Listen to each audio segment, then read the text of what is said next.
ಹಾಗೆ ಇವಾಗ 3, 21 ಮತ್ತು 30ನೇ ತಾರೀಕಿಗೆ ಹುಟ್ಟಿದ್ದವ್ರದ್ದು. 21, 35 ಇಲ್ಲ 3 ಆಗುತ್ತಲ್ವ ನಿಮ್ಮದು. ಸೊ ಹುಟ್ಟಿದವ್ರದ್ದು ಏನು ಈಗ ಆ್ಯಕ್ಚುಲಿ ಅಲ್ಲಿ ತುಂಬ ಚೆನ್ನಾಗಿರೋದು ಇದೆ. ಇವರಿಗೆ ಒಳ್ಳೆ ಸಂಪತ್ತು ಬರುವಂಥ ಸಮಯ ನಡೀತಾ ಇದೆ. ಮತ್ತು ಹೆಲ್ತ್ ಕೂಡ ನೀವು ನೋಡ್ಕೊಳ್ಬೇಕಾಗುತ್ತೆ. ಅದರಲ್ಲೂ ಕೂಡ ಈ ಫ್ಲೂಡ್ ರಿಲೇಟೆಡ್ ಆಗಿ, ಫುಡ್ ರಿಲೇಟೆಡ್ ಆಗಿ ಅದನ್ನು ನೋಡ್ಕೊಳ್ಬೇಕು. ಹೊಸ ಕಂಪನಿನ ತೆಗೆಯೋರೆಲ್ಲ ಭಾಳ ಜನ ಇರ್ತಾರೆ ಈ ಟೈಮ್ನಲ್ಲಿ. ಮತ್ತು ಮನೆ ಹೊಸದಾಗಿ ದೊಡ್ಡದಾಗಿ ಕಟ್ಟೋರು ಕೂಡ ಈ 3 ನಂಬರು ಈಗ ನಡೀತಾ ಇದೆ, ಆಲ್ರೆಡಿ ಟೈಮ್ ನಡೀತಾ ಇದೆ. ಮತ್ತು ಹೆಚ್ಚಿಗೆ ದುಡ್ಡನ್ನು ಇನ್ವೆಸ್ಟ್ ಮಾಡ್ತಾರೆ, ಮನೆ ಮೇಲೆ ಮನೆ ಕಟ್ಟೋಣ, ಇಂಟೀರಿಯರ್ ಡಿಸೈನಿಂಗ್ ಮಾಡೋಣ, ಅದೆಲ್ಲ ನಡೀತಾ ಇದೆ. ಹಾಗೆ ಮಗು ಆಗದಿದ್ದವ್ರಿಗೆ ಮಗು ಆಗುತ್ತೆ, ಆಯಿತಾ. ಅದ್ರ ರಿಲೇಟೆಡು ಕೂಡ ಈಗ ನಿಮಗೆ ನಡೀತಾ ಇದೆ.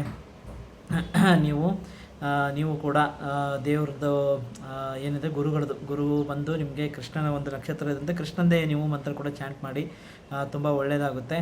ಆ್ಯಕ್ಚುಲಿ ನಿಮಗೆ ಚೆನ್ನಾಗೇ ನಡೀತಾ ಇದೆ.